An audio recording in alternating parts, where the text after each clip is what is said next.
What's up, everybody? Welcome back to the Science of Flipping podcast. I am your host, Justin Colby, and on this podcast, we talk all things real estate investing. If you're a wholesaler, you're a flipper, you're buying and holding, you're burring, this is the podcast you need to be watching and listening to. Yes, I said watching, which means if you have not yet gone over to YouTube and started watching our podcast episodes, you really need to. Go to youtube.com/Justin Colby. Subscribe so you and I can start engaging right there on YouTube because I drop 3 podcasts a week. I also drop 3 YouTube videos a week that are about business, real estate, as well as entrepreneurship. So you have 6 videos a week to watch just on my channel to help you gain the traction that you need. Now, these are also podcasts on iTunes. So if you're listening to these on iTunes, I'd love a review. Would love a 5-star review, as a matter of fact. I'd really appreciate it. So with all that being said, let's talk about something that is super, super important, which is going to be creative financing deals.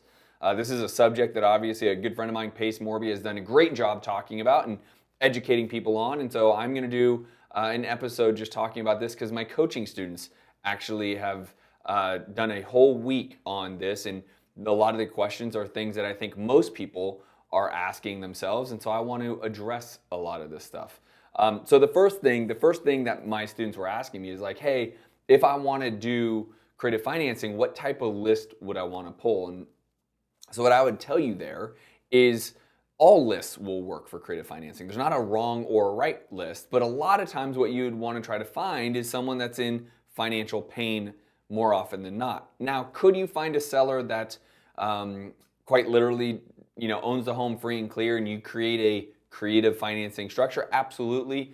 In fact, we've done one here in the recent past where the person actually owned the home outright. He had no financial need to do this, but because we were able to give him a higher offer based around him taking our terms, we created a creative finance deal, even though he wasn't financially in need. So the first thing I would tell you is lists like the pre-foreclosure list would be pretty good. I would definitely be focusing on absentee lists, and people that are landlords that have tenants that aren't paying can be absolutely great. And then I still like my virtual door knocking list, right? Because you have a home that is maintenance deferred, and those people typically need to sell. They're in a rough spot financially. And so those are just 3 lists that you can use to find a deal that would tend to be good for a creative finance deal. Now, the other question that came to light and many people would ask was, how do you negotiate a creative finance deal? Well, it starts with the motivation of the seller, right? That's what I really want to tell you guys is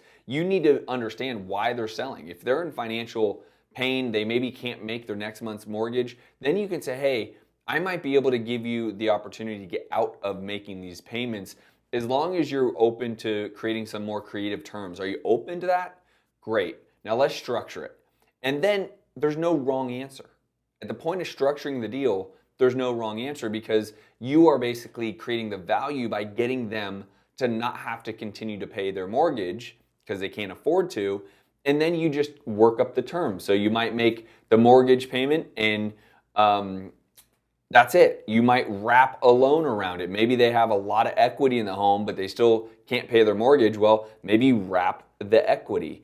There's no wrong way to do that, but most of these deals, most of them are going to keep the existing loan in place, and that's why Subject to has become such a popular topic is because of this. Now, here's something really cool. I did a post on Instagram yesterday, I believe it was, talking about how Miami just surpassed LA as the most expensive city to buy real estate in, based around the median income of the city and the median real estate price or the median real estate price. So what the post is, and again, I didn't fact check this a ton, so forgive me here, but essentially the median price for salaries or income in Miami is $39,000. Which blows my mind. I'm not certain how people actually live off $39,000 a year, but good for them.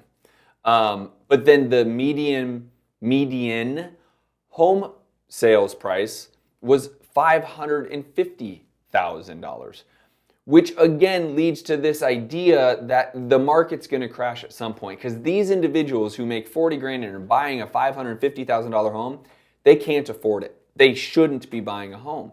I bring this all up because that is going to create a lot of motivated sellers that can't afford their home anymore, and doing creative financing deals with those type of sellers is ideal.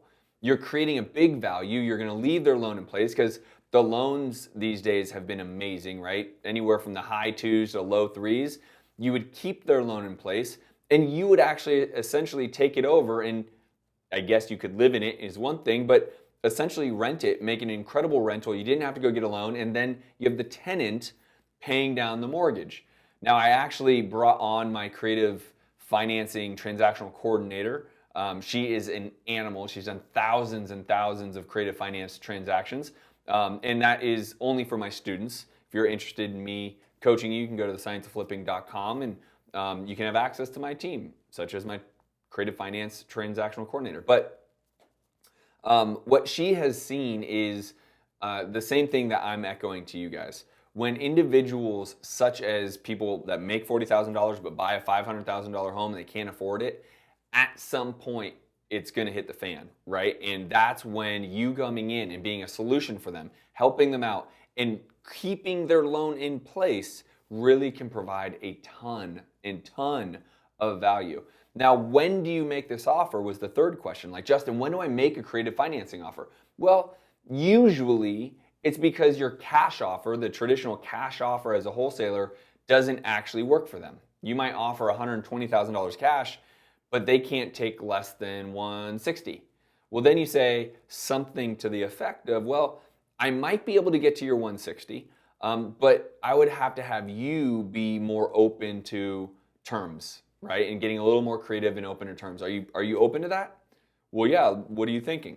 Okay, well, let's start with, how much you need to put in your pocket to walk away and make this deal done. Now, depending upon what they say, you sometimes are going to have to cut a check to get the deal done, and sometimes you're not. They could say, hey, I need to sell it for $160,000 primarily because I owe $160,000. So they're not going to put anything in their pocket if you get up to $160,000, right? But they might take $160,000 and they owe $100,000. So their price is just $160,000. That's what they want.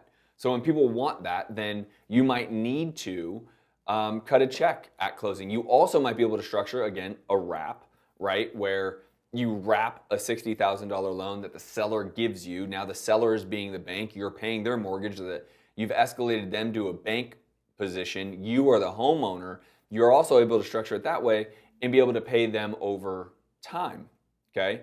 But this situation that inevitably will hit the fan, if that data is accurate and people are making 40 grand a year and buying $500,000 homes, inevitably things are going to hit the fan and people are going to start losing their homes. And that's the type of individual that you, myself, and real estate investors can create a massive amount of value for and put together a deal that's not a deal because we were able to be creative enough to create the terms. Now, if you are doing creative financing deals and you have not worked with my transactional coordinator, it does all my creative financing deals, then in the comments below, because hopefully you're watching this on YouTube, you're liking the video, would love that.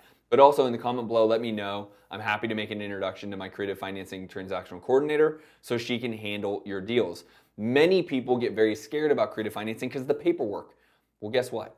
If you have her on your side, she can get you the paperwork that you need. She can get you the authorizations forms. She can make you the addendum, even a subject to type purchase and sale agreement if that's the type of deal you're doing. She handles all that for me. I literally don't have to think about a thing except for contracting the deal and figuring out how to exit. Am I going to keep it? Am I going to wholesale it? Am I going to do a lease option to it?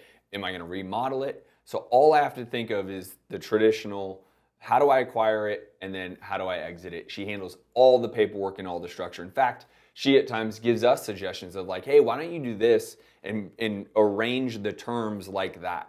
And sometimes that works even better than what we were offering the seller, right? And so There's a lot to creative financing, definitely way more than the last 10 minutes is going to be able to cover. But I'll tell you, it's really important, especially when thinking about what is pending, which likely is some sort of real estate, I don't want to say crisis or recession, but there's going to be some corrections going on with the real estate world, because you can't print this much money, create this much of inflation, give loans for 2.85% to homeowners that don't necessarily qualify, can't really afford the home, can't afford the maintenance, but they get away with it because the lending is so loose right now.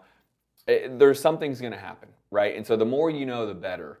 And so hopefully you guys continue to listen to these episodes. Hopefully you guys continue to watch my YouTube channel, and because I put out 6 videos a day, and you can get enough information to really execute, not 6 videos a day, 6 videos a week, that you could put out, you can get enough information to actually start taking action. Again, if you're interested in coaching, leave a comment below here on YouTube, or go to thescienceofflipping.com. Otherwise, I will see you guys on the next episode. Peace.